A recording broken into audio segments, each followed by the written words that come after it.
Welcome student. तो आगे food standard, ठीक है। फूड प्रिवेंशन हमने कल कंप्लीट कर लिया था एक्ट। तो आज बारी है फूड स्टैंडर्ड की। फूड स्टैंडर्ड बेसिकली क्या होता है कि किसी फूड को हम एक स्टैंडर्ड दे दे कि इतने इतने चीज़ों पे तुम जाओगे तब जाके तुम अच्छा कहलाओगे। तो हर एक फूड आइटम का अलग अलग स्टैंडर्ड होता है, बट यहाँ पे ओवरऑल हमें सारी चीज़ों का स्टैंडर्ड पढ़ना है। तो देखो क्या है, food standard are a set of criteria specialization define quality safety composition food production. यानी फूड स्टैंडर्ड एक चीज़ है जहाँ पे एक क्राइटेरिया जाता है, जहाँ पे फूड की क्वालिटी सेफ्टी कंपोजिशन को एक स्पेसिफिक फॉर्म दिया जाता है कि तुम ये चीज़ों पे रहेगा तब जाके फूड को हम सेफ और क्वालिटी वाला बोलेंगे। तो बस यही सारी चीज़ें हैं, जैसे कि द इंश्योर फूड क्या होगा, सेफ रहेगा कस्टमर के लिए, उसका मीट जो न्यूट्रिशनल रिक्वायरमेंट है। यानी तुम अगर आप खजूर खा रहे हो तो आपका एक पर्पज़ है कि खजूर शुगर फ्री है, कहीं उसी खजूर को शुगर से बनाया जाए तो ये गलत चीज़ है ना। तो उसकी जो न्यूट्रिशन वैल्यू है वो हमें मिलनी चाहिए। इसलिए फूड हैंडलिंग जो है, हाइजीन जो है, इस सारे कंडीशन को एक स्टैंडर्ड दिया गया। अब किसी भी जब चीज़ को हम बनाते हैं तो उसमें बहुत सारी चीज़ें और लगती है, जैसे उसका सेटिंग क्या होगा, उसको निगरानी कौन करेगा, उसमें कौन कौन से लोग काम करेंगे, उसका स्टैंडर्ड क्या होगा। तो बस उसी सब चीज़ों को इस फूड स्टैंडर्ड के फॉर्म में बनाया गया। अब इसका क्या पर्पस था, क्वालिटी वाली चीज़ें मिले, ठीक है, हाइजीनिक चीज़ें मिले, सेफ़ चीज़ें मिले और अफोर्डेबल चीज़ें मिले। उसके साथ साथ क्या हो, एक फेयर चीज़ हो कि इस प्रोडक्ट में क्या क्या चीज़ें मिलाई गई है, तो उससे हमें पता चलता है। जैसे लेबलिंग हो गया, ये सब रहता है, तो उससे हमें पता चलता है। अभी देखो की एस्पेक्ट क्या क्या टूल्स हैं जहाँ पे हम फूड स्टैंडर्ड को देख सकते हैं। सेफ्टी, फूड स्टैंडर्ड जो सेफ्टी को एड्रेस करता है, जैसे कि माइक्रो माइक्रो जो माइक्रोबायोलॉजिकल है, केमिकल है, फिजिकल हैजार्ड है, उसको दूर करना। माइक्रोबायोलॉजिकल क्या है, जो हमारे अंदर इतने सारे केमिकल कंपोजिशन चलते रहते हैं, उस सब में जाके वो फूड आइटम जाके हमें बीमारियां ना क्रिएट कर दे, उस वैसे ही केमिकल होता है, ठीक है। सेम वैसे फिर फिजिकल हैज़ार्ड भी हो सकता है, किसी को रैसेस हो जाते हैं अगर फूड आइटम सही से ना हो, रैसेस हो जाते हैं, ठीक है। डायबिटीज़ अगर है तो वो जल्दी ठीक नहीं होगा। तो फिजिकली, बायोलॉजिकली, केमिकली हर तरह से हार्मफुलनेस ना रहे, इसीलिए वो सेफ्टी उसका देखा जाता है। दूसरा है क्वालिटी, न्यूट्रिशन वैल्यू जितना है उतना उस फूड आइटम से हमें मिल रहा है या नहीं, उसमें टेस्ट, टेक्सचर, हर चीज़ को देखेंगे। उसके साथ साथ क्वालिटी मिल रही है कि नहीं। आजकल हम मार्केट से हनी खरीद के लाते हैं, हम सोचते हैं प्योर हनी है, बट वो प्योर हनी नहीं रहता, और इतना स्टैंडर्ड बढ़ने के बाद भी चीज़ें इतनी सही नहीं है, ठीक है। तो देखो, क्योंकि करप्शन हर जगह है, तो क्वालिटी भी इन्हांस करने के लिए एक फूड स्टैंडर्ड को लाया गया। उसके बाद है हाइजीन। अगर हाइजीन मेंटेन है किसी भी चीज़ को बनने में, तो वो इतना ज़्यादा हमें नुकसान नहीं करेगा।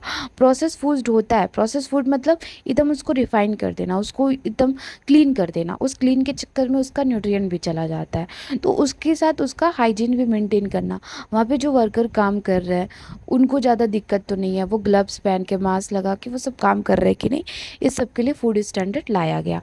उसके साथ लेबलिंग, जो प्रोडक्ट हम ले रहे हैं, जो पैकेजिंग है, उसके पीछे लेबलिंग रहता है कि क्या क्या आइटम कितने कितने अमाउंट में मिला हुआ है, और हर आइटम में रहता है, ठीक है। तो उसके प्रॉपर हमें लेबलिंग रहना चाहिए ताकि हमें न्यूट्रिशनल इन्फॉर्मेशन मिल पाए। बेस्ट डेट उसका क्या है कि मतलब कब तक उसको यूज़ करना है, उसका उसके अंदर क्या इंग्रेडिएंट्स यूज़ हुए हैं, ये सारी इन्फॉर्मेशन हमें लेबलिंग से मिल जाता है, ठीक है। समझ में आया कि एस्पेक्ट। अब देखो और क्या है, ऑर्गेनाइजेशन। अब कौन कौन से ऑर्गेनाइजेशन इस फूड स्टैंडर्ड को चेक करने के लिए, इस फूड स्टैंडर्ड को बनाने के लिए काम करते हैं।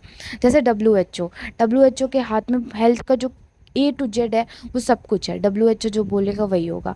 तो वैसे ही बहुत सारे ऑर्गेनाइजेशन बनाए जाते हैं, जैसे हमारा कॉलेज जो बोलता है वो हमें करना पड़ता है। तो वैसे ही कुछ यहाँ पे क्या ऑर्गेनाइजेशन है, क्या क्या सेटअप उन्होंने दिया था, वो देखो। पहला क्या ऑर्गेनाइजेशन है, food safety and standard authorisation of India. ये इंडिया का खुद का है, ठीक है। ये क्या था, इंडिया की बॉडी है जो रिस्पॉन्सिबल होता है laying on the science based पे। जैसे कि हम फॉर एग्जांपल इसबगोल आता है, इसबगोल की भूसी करके आता है, उससे कॉन्स्टिपेशन सही होता है। तो वो केमिकल जो साइंस है, एक साइंस उसमें है ना कि कैसे वो करता होगा, वो आइटम हमारे कॉन्स्टिपेशन को कैसे सही करता होगा।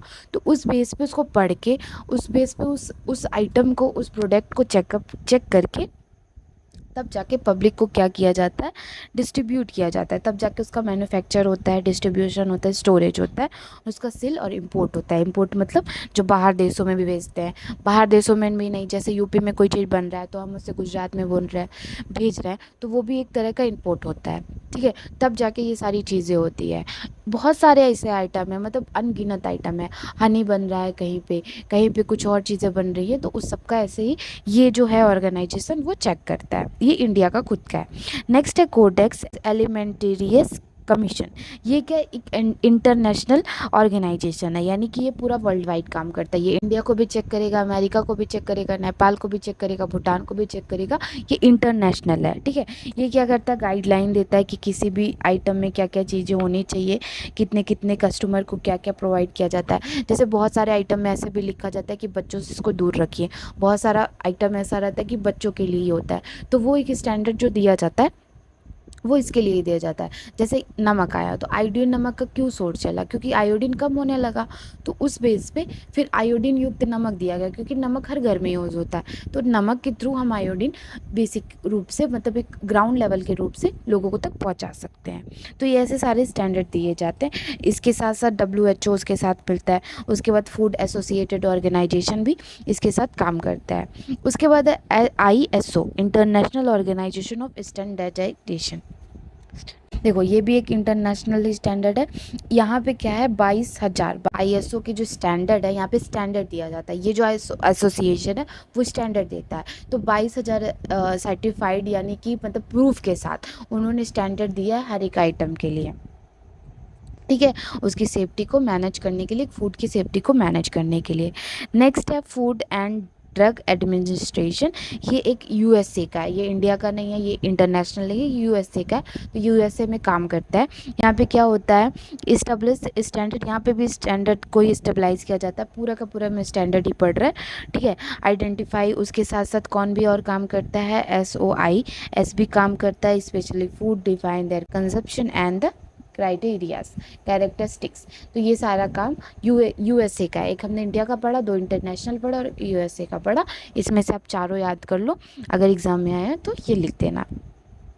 नेक्स्ट एग्जाम्पल फूड स्टैंडर्ड अगर हो जाए तो उसके क्या क्या एग्जाम्पल, जैसे किसी भी आइटम को अगर हम निकाल के देख रहे हैं, इसका फूड स्टैंडर्ड है, तो वो कैसे क्या आएगा। अब देखो मैं तुम्हें एक चीज़ बता रही हूँ, आपने कभी ऐसे लोकल चीज़ें खरीदी होगी, उस पर एक कुछ नहीं लिखा रहता, ट्रांसपेरेंट पॉलिथीन रहता है, उसमें आइटम भर के दे दिया जाता है।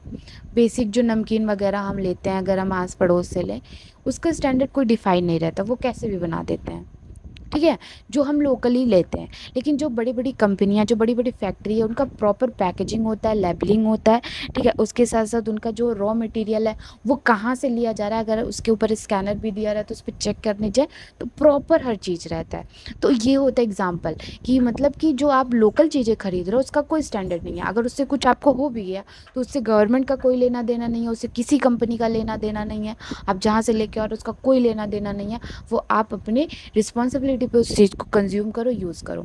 लेकिन जो चीज़ लेबल लगा है उसकी रिस्पॉन्सिबिलिटी गवर्नमेंट लेगी, ये स्टैंडर्ड यूनिट लेगी, ये पूरा आपका इंडिया लेगा, ये पूरा आपकी जो एक फैक्ट्री है वो सब उसका रिस्पॉन्सिबिलिटी लेंगे कि हाँ हमारे आइटम से आपको ये प्रॉब्लम हुई तो हम उसकी रिस्पॉन्सिबिलिटी ले रहे हैं। तो इसीलिए फूड स्टैंडर्ड दिया जाता है किसी भी आइटम को।